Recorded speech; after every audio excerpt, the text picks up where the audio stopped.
So first ಗಾಡಿನ ಆಚೆ ಹಾಕೋಣ. ನಿನ್ನೆ ಸರ್ವಿಸ್ ಮಾಡಿಸಿದೆ.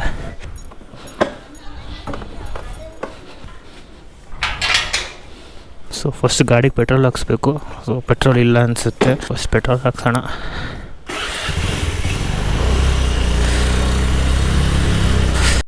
ಮ್ಯೂಸಿಕ್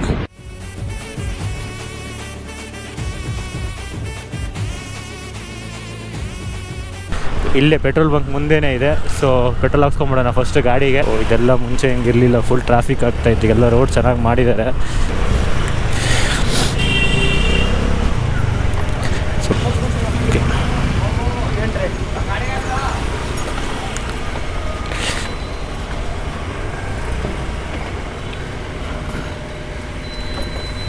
ವೈಟಿಂಗ್ ಅಲ್ಲಿದೆ. ಯಾರೋ ಅದು ಹಿಂದ್ಗಡೆ ಸೈಲೆಂಟ್ ಆಗಿರಪ್ಪ. ಹಾಂ 210 ಹಾಕಿ.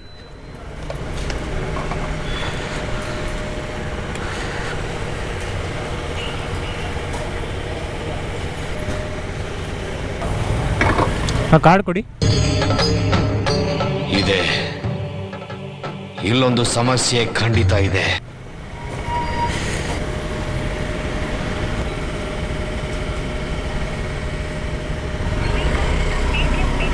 ಸೊ ಪೆಟ್ರೋಲ್ ಹಾಕ್ಸಾಯ್ತು. ಇವಾಗ ಏರ್ ಹಾಕ್ಸ್ಬೇಕಿತ್ತು, ಬಟ್ ಬೇಡ ಇವಾಗ ಏರ್ ಹಾಕ್ಸೋದು. ಸೊ ಸಂಜೆ ಹಾಕ್ಸ್ಕೊತೀನಿ, ಆಚೆ ಹೋಗ್ಬೇಕು ನಾಳೆ. ನಾನು ಈ ಬೈಕ್ ತೊಗೊಂಡಿದ್ದು ಬಂದು 2019 ಜಾನ್ವರಿಲಿ. ಆಲ್ಮೋಸ್ಟ್ 6 to 7 ಇಯರ್ಸ್ ಆಗಿದೆ. ಬೈಕ್ ಫೀಲ್ ಬಗ್ಗೆ ಮಾತಾಡೋಣ ಇವಾಗ. ಎಲ್ರಿಗೂ ಅವ್ರ ಜೀವನದಲ್ಲಿ ಫಸ್ಟ್ ಟೈಮ್ ಅಂತ ಇದ್ದೇ ಇರುತ್ತೆ. ಏನ್ರಿ ಅದು ಮಾತಾಡೋದು? ಏನು ಮಾತಾಡ್ತಾರ್ರಿ? ಯಾವನ್ರಿ ಅವನು? ಸೊ ಎಕ್ಸಾಂಪಲ್ ಹೇಳಬೇಕು ಅಂತಂದರೆ ಅವ್ರು ಫಸ್ಟ್ ಕ್ರಶ್ ಆಗಿರ್ಬೋದು, ಇಲ್ಲಾಂದರೆ ಫಸ್ಟ್ ಲವ್ ಆಗಿರ್ಬೋದು, ಇಲ್ಲಾಂದರೆ ಫಸ್ಟ್ ಮೊಬೈಲ್ ಫೋನ್ ತೊಗೊಂಡಿರೋದಾಗಿರ್ಬೋದು, ಇಲ್ಲ ಫಸ್ಟ್ ಜಾಬ್ ಆಗಿರ್ಬೋದು, ಇಲ್ಲಾಂದರೆ ಮೊದಲನೇ ಕಂಪ್ನಿ ಆಗಿರ್ಬೋದು.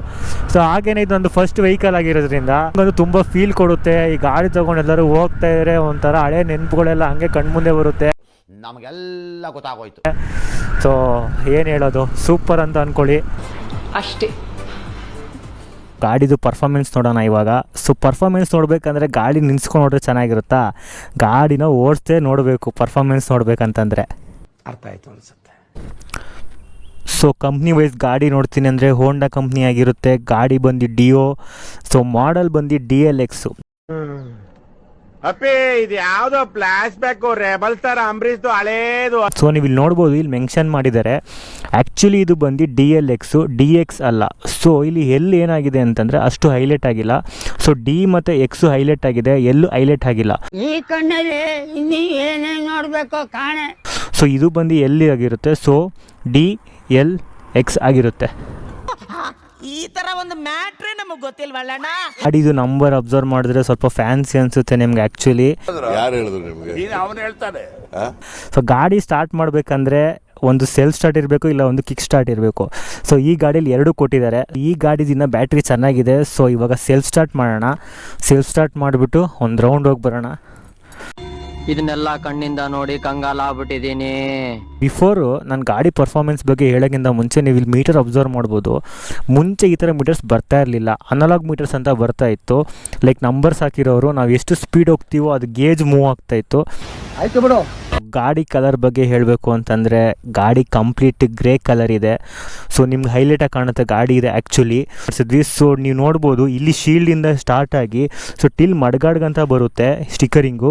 ಸೊ ಇದನ್ನು ಗಾಡಿ ಹ್ಯಾಂಡಲ್ನ ಸ್ಟ್ರೈಟ್ ಮಾಡಿದ್ರೆ ಸೊ ನಿಮ್ಗೆ ನೋಡ್ಬೋದು ನೀಟಾಗಿ ಕಾಣುತ್ತೆ ನಿಮಗೆ ಗಾಡಿ. ಸೊ ತುಂಬ ಚೆನ್ನಾಗಿ ಕಾಣುತ್ತೆ ಆ್ಯಕ್ಚುಲಿ. ಏನೋ ಒಂಥರ ಲೈಕ್ ಏನು ಹೇಳ್ತಾರೆ, ಗೂಳಿ ಥರ ಕಾಣ್ತಿದೆ ಅನ್ಸುತ್ತಲ್ಲ. ಫ್ಯೂಯಲ್ ಟ್ಯಾಂಕ್ ಕೆಪಾಸಿಟಿ ಏನಂತಂದರೆ 5.3 ಲೀಟರ್ ಕೆಪಾಸಿಟಿ ಇದೆ ಗಾಡಿದು. ಸೊ 5.3 ಹಾಕ್ಸಿದ್ರೆ ಗಾಡಿ ಫುಲ್ ಟ್ಯಾಂಕ್ ಆಗುತ್ತೆ. ಇನ್ನು ಮೈಲೇಜ್ ವಿಷಯ ಬರ್ತೀನಿ ಅಂತಂದರೆ ಮೈಲೇಜ್ ಬಂದು 55 ಕ್ಲೈಮ್ ಮಾಡ್ತಾರೆ ಕಂಪ್ನಿಯವರು. ಸೊ ನಾನು 55 ನೋಡಿಲ್ಲ, ಬಟ್ ಲೈಕ್ ಅರೌಂಡ್ ನನಗೆ 45 to 50 ಈಸಿಯಾಗಿ ಬಂದಿದೆ ಇನಿಷಿಯಲ್ ಟೈಮಲ್ಲಿ. ಸೊ ಗಾಡಿ ಸ್ಟಾರ್ಟ್ ಆಗಿದೆ, ಸೌಂಡ್ ಕೇಳಿಸ್ಕೋಬೋದು ನೀವು.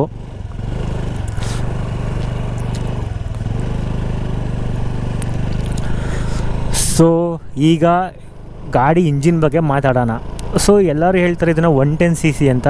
ಆ್ಯಕ್ಚುಲಿ ಇದು 110cc ಅಲ್ಲ, ಇದು 109.51 cc. ಸೊ ಮುಂಚೆ ಎಲ್ಲ 2 ಸ್ಟ್ರೋಕ್ ಇಂಜಿನ್ ವೆಹಿಕಲ್ಸ್ ಬರ್ತಾಯಿತ್ತು, ಆದರೆ ಇದು 2 ಸ್ಟ್ರೋಕ್ ಅಲ್ಲ, ಇದು 4 ಸ್ಟ್ರೋಕ್ ಇಂಜಿನ್ ಆಗಿರುತ್ತೆ. ಸಿಂಗಲ್ ಸಿಲಿಂಡರ್ ಆಗಿರುತ್ತೆ, ಏರ್ ಕೂಲ್ಡ್ ಇಂಜಿನ್ ಆಗಿರುತ್ತೆ. ಸೊ ಇನ್ನು BHP ವೈಸ್ ನೋಡ್ತೀನಿ ಅಂದರೆ 7.75 BHP ಇದೆ, 9.03 Nm ಟಾರ್ಕ್ ಪ್ರೊಡ್ಯೂಸ್ ಮಾಡುತ್ತೆ. ಸೊ ನಾನು ಆಲ್ರೆಡಿ ಹೇಳಿದ್ದೀನಿ ಮೈಲೇಜ್ ವೈಸು ನಿಮಗೆ 55 ಕ್ಲೈಮ್ ಮಾಡ್ತಾರೆ ಕಂಪ್ನಿಯವರು. ಸೊ ನಮ್ಮ ಪ್ರಕಾರ 55 ಬರಲ್ಲ, 45 to 50 ಬರುತ್ತೆ ಮೈಲೇಜು. ಇನ್ನು ಹೈಯೆಸ್ಟ್ ಕಿಲೋಮೀಟರ್ ಎಷ್ಟು ಹೋಗುತ್ತೆ ಗಾಡಿ ಅಂತಂದರೆ ಕಂಪ್ನಿ ಕ್ಲೈಮ್ ಮಾಡೋದು 83 km/h. ಬಟ್ ಆದರೆ ನಾವು 90-95 ಗಂಟೆ ರೀಚ್ ಮಾಡ್ಬೋದು, ಆದರೆ ನಿಮಗೆ ಮೈಲೇಜ್ ಬರಲ್ಲ, ಗಾಡಿ ವೈಬ್ರೇಟ್ ಆಗಿಬಿಡುತ್ತೆ. ಸೊ ಬೆಟರ್ ನೀವು 60 to 70 ಓಡಿಸ್ತೀನಿ ಅಂದರೆ ಒಳ್ಳೆ ಗಾಡಿ ನೀಟಾಗಿ ಇಟ್ಕೊಂಡ್ರೆ ಆಲ್ಮೋಸ್ಟ್ ನೀವು 10 to 15 years ಈಸಿಯಾಗಿ ಓಡಿಸ್ಬೋದು ಗಾಡಿನ. ಭ್ರಮೆ ಭ್ರಮೆ